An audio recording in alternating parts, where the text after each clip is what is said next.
スイッチのコントローラーの修理。使うのはこちらのキット。まずは付属のドライバーを使って裏側4箇所のネジを外す。裏側のカバーが外れたらリチウムイオン電池を取り外し、その裏にあるネジ5箇所を外していく。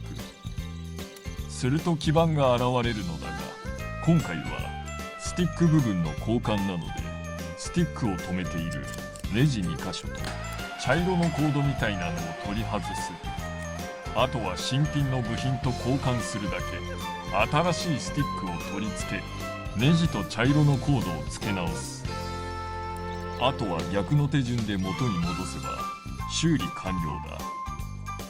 元の状態を覚えておかないと元に戻せなくなるので注意が必要だ。